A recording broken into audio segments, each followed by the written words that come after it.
Cardiff University to study mining geology. I had the most incredible time here. I made the most incredible friends who are still my friends today. And I left here and worked in the media for the next 35 years. I've never been in a mine since I finished my degree, unless it was a tourist experience. My first job was for London Weekend Television, and then I went to the BBC. I'd realised that there were two men in Britain, black men in Britain, making all the money, Trevor Phillips and Trevor MacDonald, and they were both on screen and I wasn't. So I took a job at BBC News as an on-screen reporter, only to be told that my accent, though it sounded like the people who lived in the region, wasn't cut glass enough for BBC Regional News in London. And so at the age of 30, I was put into elocution lessons, which didn't last very long because I decided to go back to being a producer. And then I started producing shows for the BBC. I produced for Channel 4 in the multicultural unit. You see there's a theme emerging here. And then I came back to the BBC to launch a programme called Black Britain. Black Britain was a news and current affairs show created by the BBC because it wasn't getting to its black audiences. And we used to say it's a show for black people, not about them. So a difference in emphasis and tone. And out of that, people like Gillian Joseph, who you see on Sky News today, Clive Myrie got his first international reporting experience on that show. A whole group of people came through that show. I also did a show for Channel 4 called The Talk, which was an immediate response to the murder of George Floyd, and looked at that talk that black parents have with their kids when they're reaching that age where the kids become aware that they are different. So my name is Daniela. So I'm basically a lecturer in the School of Pharmacy. So my background is biomedical science, clinical science, and biomedical engineering. So I do both research and teaching. So my research is really around biomaterials, medical devices, but applied for neurological disorders. So last year I was an awardee of the Wellcome Accelerator Award. So for those who don't know it, it's basically a new award by Wellcome Trust for diverse people. So I really will encourage for those who are interested in applying, for early careers especially. They're quite supportive even as an awardee, and they really do try to really help support diverse researchers here in the UK. And we basically we're launching next month a research culture magazine. And our first issue was actually on black women in academia and research. So I guess in this capacity, that's where we got connected with the EDI Hub with Shabnam and Keith Lee. So as part of that, so a bit, I guess, the story of the magazine. So moved here last year, and then I said, so just trying to engage a little bit with African or black academics here, all the minority groups that are represented in academia and research, how not so good black women were actually doing, which is not necessarily associated with performance. I actually started at the age of 9 years in terms of humanitarian service, where at that time back home we didn't have tap water. So we used to go to the river miles away to fetch water, and I come from a family of 7 and I'm the 3rd child. So my grandma, who happened to have an informal charity she didn't know about because she helped so many people during the war, so she taught me how to support elderly people in my community who have no child or no access to go up how many miles away to fetch water. So I was supporting them at that age of 9. My grandma bought me that 3 liters can. I won't forget that liter can, very bluish. So I was supporting them in terms of helping them to fetch water, helping them to do cleaning and all of those things. And growing up at the age of 19, I had to set up my charity back in Nigeria, where I come from. And that is about supporting. I started by supporting individuals who are in the orphanage home to help them go back to school. I was delivering educational materials to them. And then I found that I could do more when I finished my what we call industrial training. It's called placement here, because then I studied petroleum engineering, and I did my placement with Nigerian National Petroleum Company. So I saved up my placement money and set up a charity where I was helping the girl child to go back to school, providing menstrual materials and sending back out of school children back to school. When I had to leave Nigeria to find sanctuary here, I came in and I got my master's offer, but there were so many systemic challenges I faced during that application period, and I said, I don't think I want to see any other asylum seeker or refugee pass through these challenges. I had to set up a project called Bridging the Gap that supports sanctuary seekers to reconnect with higher education. And we've been very successful. It's been like today is a national initiative in Wales. So last August, we did our Reconnecting with Academic Research. We supported individuals who wants to reconnect with PhD, postdoctoral level. We supported them with academic skills, research skills, and mentoring support. My name is Abdi, also really delighted to be on this panel this afternoon. So I'm Cardiff University's Community Gateway's Partnerships Manager. I'm on an exciting project in Grangetown. And in fact, a good fact is this month, 10 years ago, was when I first started with Cardiff University. So it was a decade since I started my journey with Cardiff University. But my journey in Cardiff began in 1985. I was born and bred in Grangetown, grew up in Grangetown, went to school in Grangetown, and obviously delighted to continue to be working and then spending a lot of time there now. Cardiff is a port city, so a lot of the communities of Cardiff, the diverse community, came through the port to the bay. So my dad used to, he came from Somaliland, which is in East Africa, and him and along with a lot of the Caribbean community as well then, which wasn't many, but there was a sizable community as well, and people from the Yemen would bring in a whole load of things from coal and other things to Cardiff, and then he settled, and yeah, the rest is history, I suppose. But yeah, I grew up in Cardiff, really passionate about supporting young people. I was working for Taylor High School in Kitayes as a learning mentor and a learning coach, and just speaking to young people who themselves never had a lot of role models actually, and they were like first generation themselves who were going through school, who would then be the first of their families going to university, and then seeing me as somebody from their community who's gone through university, who's graduated. So there's a lot of questions on a regular basis, but also I topped that up by doing a lot of youth work in the community. So I was seeing young people not just in the daytime in school, in a formal setting, if you like, but like informally then in a local youth service and the youth clubs in the community. So, and I really enjoyed that flexibility. My name is Emmanuel Ogbonna. I am professor in management and organization at Cardiff Business School, which is part of this university. My journey is a long one, and I don't know that you have all day, but I shall try to make it as short as I can. I came to Cardiff a very long time ago. I am probably the only one in the room that can identify 4 of the white men on the walls here. So I can assure you they are not aliens, they are real human beings, because I know 4 of them. They were my vice chancellors. It was interesting as I was thinking about what to say as my colleagues were speaking, and then it occurred to me that I should tell you this story. And the story is that I was the first person to get a work permit in Cardiff University. At the time, they didn't know what a work permit was. So I went for an interview, and I was given a job, and then they realized that I needed a work permit, and they said, what was that? The human resource people, what's a work permit? And then I had a consultant, a guy in London, who dealt with such things, and he was trying to talk them through it, and then they applied to the Home Office, and the Home Office promptly turned it down. They rejected it.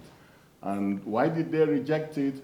Because they themselves didn't think a work permit was for somebody who came to this country from Nigeria as a 17-year-old to go to university, studied in London, and then came to Cardiff, and then 7-8 years later wants a work permit as a specialist. And they said, oh no, work permits are for Japanese executives. coming to invest in the UK. So they turned it down again. And I was rather lucky at the time. The research I had done got into the press. I studied the attempt of UK supermarkets at the time to change their organizational strategy from the traditional pilot high, sell it cheap mentality to a strategy that was based on customer service and responsiveness. And of course, they then needed to convince the checkout staff that dealt with customers to view customers differently. Instead of seeing them as punters who were there simply to maximize their shopping baskets, you now have to view them as people who wanted service. My research was interviewed on BBC Radio 4. So it led to an interview on Radio 4 Today program, John Humphreys of no less. And then the chap at the Home Office who was dealing with my work permit application happened to be listening to this, and he got into the office and called the university and said, your chap is a real expert, I'm going to give him a work permit. So that's how I got a work permit at the time. And then I went on to research this area, organizational strategy and cultures, and now I am co-chair with the permanent secretary of the Welsh government of the group that is implementing, A, that developed, but B, that is implementing the Anti-Racist Wales Action Plan. The first question that we have for our panel today is, how has embracing pride in your identity influenced your leadership journey, and what challenges have you faced in doing so? I would like to start first. The way I look at this is that me being here in this place right now was never meant to happen. When my forebears were taken in chains from Africa to the Caribbean and into the plantations, no one ever thought at some point in the future someone like me would end up in this place doing the sorts of things that I've done. The fact that I'm here is the product, the output of people that I will never know, ancestors that I will never meet, who managed to survive and made this possible. And if you start from there, every day is a blessing. So I start off already thinking I've won. And that's literally how I start every single day. I also have taken it upon myself to learn about my history. I didn't expect it to be taught in schools. I don't necessarily expect it to be taught here. I've taken it upon myself, and I would say to people, whether it's black history or Welsh history or lesbian and gay history, take on the responsibility of educating yourself about who you are, where you're from, and your people, and not just all of the boring factual books, but also the literature, and even I'm not very good at it, even the poetry. But try and immerse yourself in a deeper understanding of who you are and where you're from. Be yourself, enjoy yourself, love yourself, because if you don't love yourself, you certainly can't love anybody else. And take pride in the fact that you're here today doing the things that you do, because that in and of itself is a victory. I guess, when we talk about pride, what I would say from my experience, so growing up in the islands, then some from Mauritius, but I also have Italian background as well, so understanding, your cultural value, your professional value is really important, because then you know how you can contribute and help other people through your work, through community work, so I've done lots of community work since I'm a very young child, so scouts, so grew up, worked in Africa. Like often you get organized by yourself, because often things don't work as much as they should, so in community work is part of how you evolve, and knowing what you're willing to accept, because for example, discrimination is not just the person doing the offense, but we don't always talk enough about enablers, right? So, for example, coming from, the islands, islands is, slavery is the history of the people there. But, you know, among yes, of course, slave owners, right? And people, you know, sustaining the system of the slave trade, but also you have the enablers. So people on the fields who often look like me, for example, right? Like mixed race people often in history, if you read the books. You know, so talking also about that, and that comes with values. So what are your values? What are your standards? And these are really, really important. But I would say, for me, pride and identity are not abstract ideas. They are actually the compass of my leadership. Because my leadership weaves from Nigeria, Wales, and experience of seeking sanctuary. And these are the three worlds that actually shaped my understanding of strength, my understanding of belonging, and my understanding of vision. I could remember the first time I came into the UK at the airport. I could remember I didn't just come with my luggages. I came with stories of displacement. I came with stories of resilience. And I came with a little bit of hope. At first, I actually struggled to find pride in them because I found out that the way the world is structured, you have to fit in before you belong.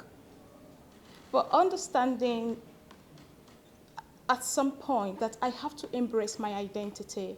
And what does that mean for me? Standing tall in who I am, a black woman, a sanctuary seeker, and a dreamer, turning those labels into impact and turning them into leadership was a kind of what I could call pride and identity. And talking about challenges, my challenges have never been acceptance. It has been making sure that system evolves to reflect the richness of people that belong within it.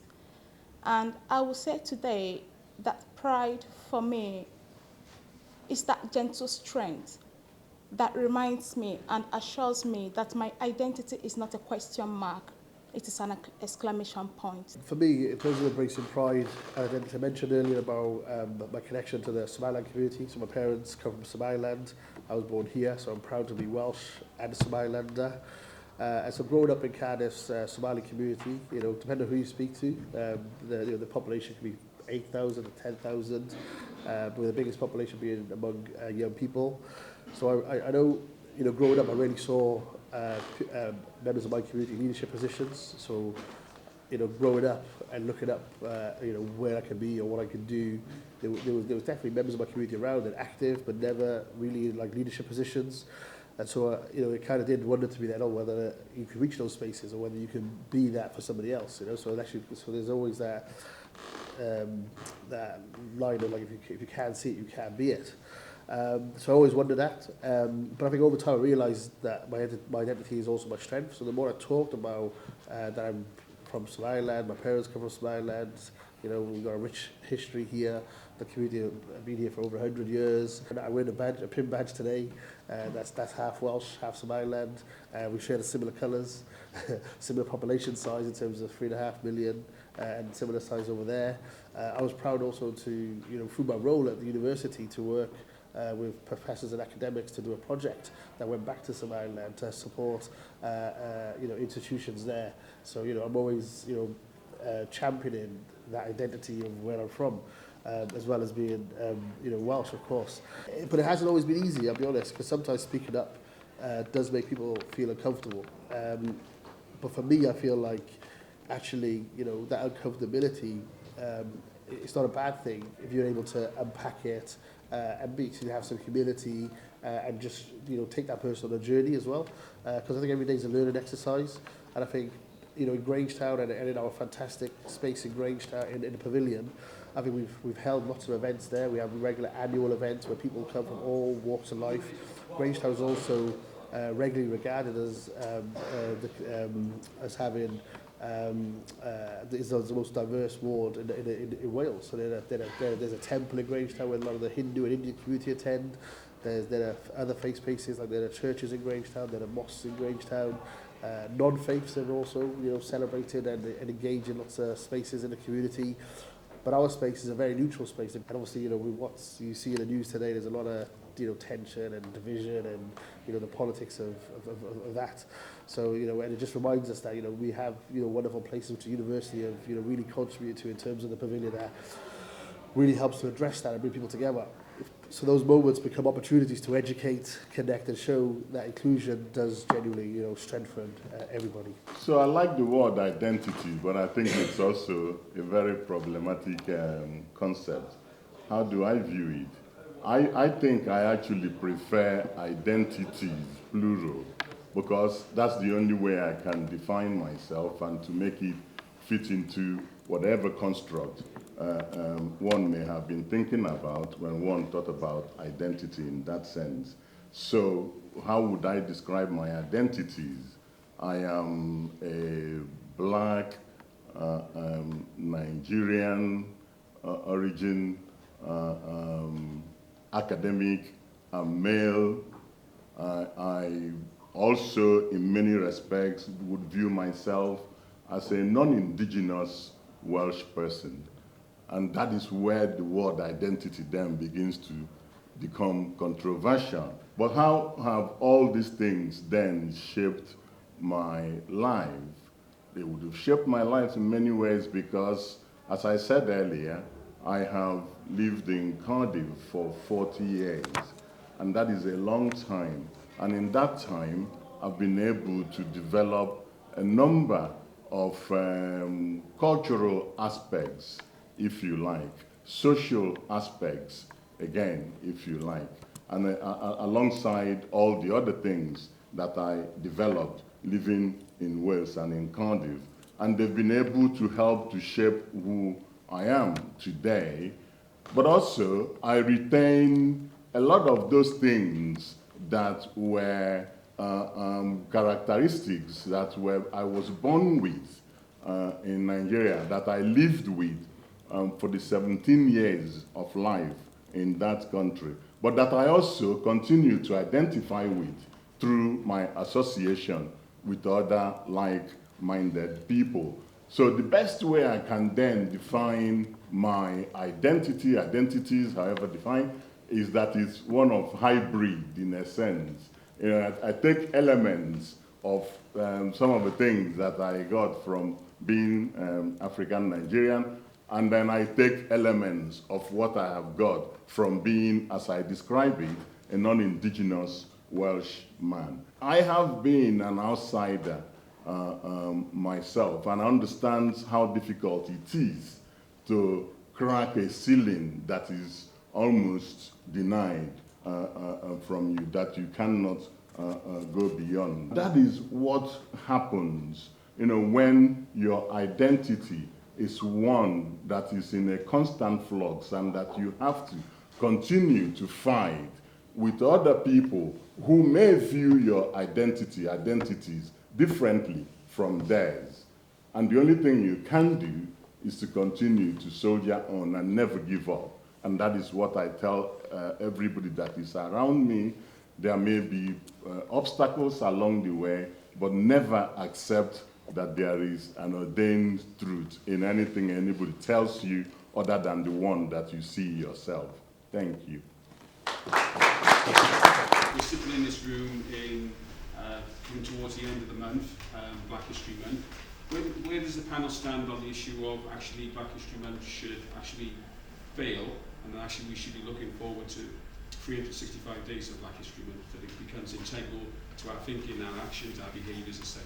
I do agree. I think Black history should be every day, not just for the month of October. But if we think about where we came from, there was a time when there was no Black history at all. So in many respects, starting off with Black History Month in October would be one way of encouraging institutions like this. And Cardiff is taking that on board, that it isn't just a one-month act, it is an everyday act. And I think we should make Black History October succeed, and from there we can begin to encourage it to become an everyday activity. Yes, just to add on what he just said, I always believe that equity is not a document. Equity is an everyday experience. So if we can kind of reflect on what this means for institutions, for individuals even, and to government, how do we reflect on this and how do we take this back on board? If we reflect on this, I would say Black History Month is a daily experience as long as equity remains not a document but a daily experience. Thank you. I don't need the microphone, I don't think.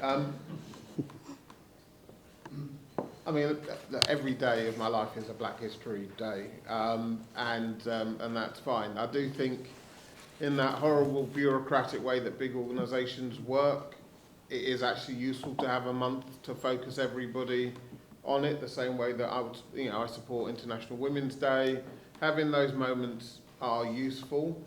I think the challenge I would lay down to us as the university, including myself in this, is how do we take it further? You know, how do we look at Black women within Black History Month, or how do we look at Black Welsh speakers within Black History Month? We could take this so much further than the round robin of book lists and talks and chats. So I would sort of encourage us to push it further. And if you push it further, it won't just sit within a month, it will spread into everything that we do.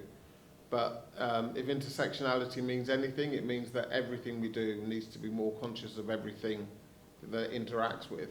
I was just going to follow up on that, because I do wonder sometimes whether or not, so I'm in the school council, so we have lots of discussions about decolonising our curriculum, and I wonder whether or not actually we could build on it more to have focus things on making plans to truly change things. So to actually have discussion with proper change on in our organisational structures and the way we look at things. And that might help us to truly, if you like, honour the history and what everyone's done in the past, is to make sure we keep moving forward. Yeah, I agree. I mean, I wrote down here the awarding gap, the lack of Black professors. I mean, Wendy talked that when she first came to Cardiff and she was renting in the Bay. Yeah, it gets whiter the closer to the university that she got, you know, student body. Cardiff University, I think, gets a bit comfortable being best in Wales. And I think we've got to push ourselves a bit harder to be the best that we can be in everything that we do. So I come from computer science, and in computer science, you know, you need a whole bunch of different ways of solving problems.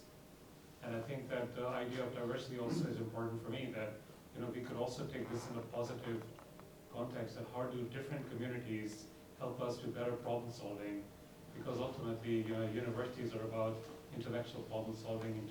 So how could we maybe work more positively, in addition to thinking of negative aspects of, you know, past engagements that have happened going forward? How do we bring in communities to maybe help address challenges that we all face? Climate change, you know, energy, all of these are challenges that we face as communities, and it doesn't matter where you come from, these are all commonly shared challenges.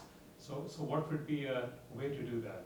Community is important, because what we're discussing today, it's community. So there's Grangetown community, there's refugee community, a bit everywhere, like science and things like that. So we talked about media, so again about people, you know, and business, again, people, you know. So I think that's part of a solution, is thinking as community, because when we talk about race, discrimination, gender issues and things like that, these are community problems, even though they're associated with individuals, because it doesn't affect the individual, but people around that individual and how they engage with the world and how the world engages with them. We interviewed several women, Black academic women in different roles, so professional services in research, early career, PhD, professors, etc. And also, you know, people who support women as well, so allies, and also people who do similar role as well, more within the university, more the executive, sorry. You know, so, and And one of the things, especially when it comes to solution, is community-based solutions, right? So lots of the, programs are national, like very top-down, okay, which are very important. So for example, Black History Month is like, I think of it like a birthday, right?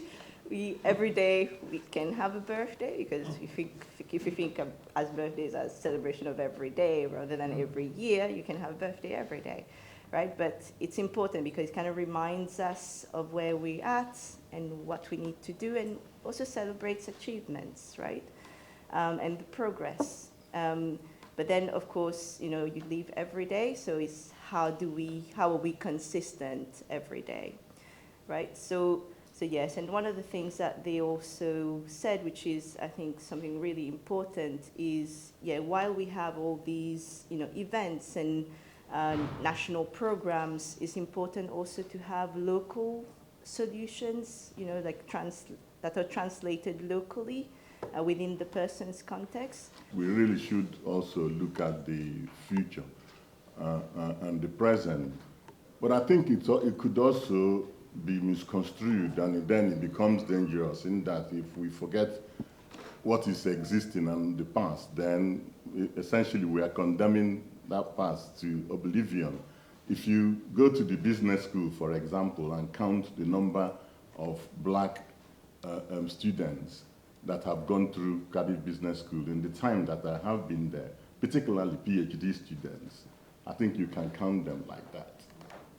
And that is in 40 years. So there is something that is happening that is fundamentally wrong, not just with Cardiff, but also with many other universities in the country. And if we don't address that, then we risk not telling ourselves the truth, and we are doing a serious disservice to the people that are affected. So Cardiff is in the center of town. If you go 1 mile this way, or the other way, or the other way, especially this way, you would find that there are probably 40% of people there, if not more, are from ethnic minority communities. And how many of them are represented in the university? I think also from a community perspective, like the authenticity of that is so important as well. So yes, it's great. We need the diversity in the institutions. We need the diversity across all of the different academic programs. But also, people want to earn it as well. So we don't want to just a tick box exercise. And I think that people can see that in the community. They can be, and that can be more damaging. That can be more damaging as well. And I think so. Definitely, I think just how we go about doing that in terms of the authenticity. There's definitely young people who are talented in our communities, across the diverse communities in Cardiff and in South Wales, and it's just identifying them, supporting them, and it can absolutely thrive at this institution. I've seen that with young people and the work we've been doing over the last 10 years, if you like, with Cardiff University. There was a young person who was 15, he volunteered with us in our programs in the community.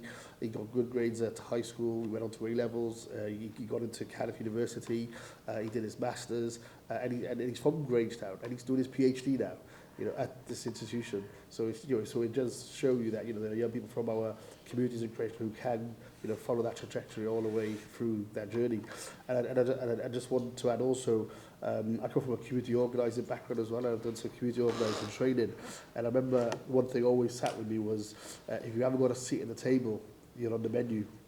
And so when I go, so I always identify, like, so whenever there are boards or opportunities to be able to represent my community, Grangetown, or my Somali community, or my Muslim community, or the university, I really choose to be there and speak out authentically and share, like, I'm here for a purpose. I want to make sure that we're making a difference on whatever objectives or agenda there is. I want to ask, as well as it's important to celebrate Black history, it is also important to know the history of Black people. So the Black children that are born in this country, do they actually know the history? Because when you look at the United Kingdom academic curriculum from primary school to secondary school, from the colonialism, from the slavery to the colonialism, children born in this country doesn't know anything about it.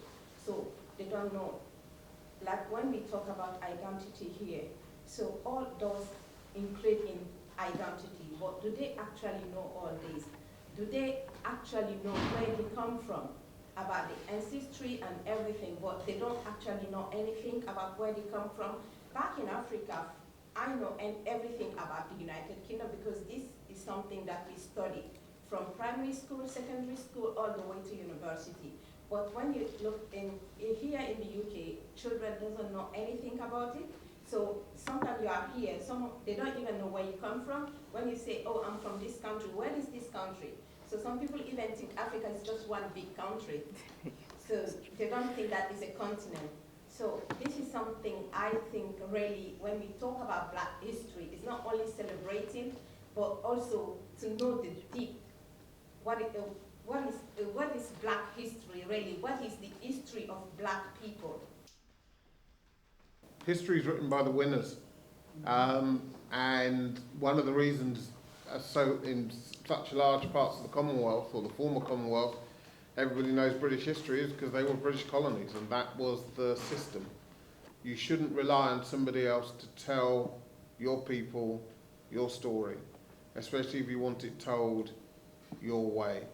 So my view is that, I mean, when I was at school, I was told, when so-and-so discovered Africa, and I said, sorry, sir, Africa was always there, wasn't discovered.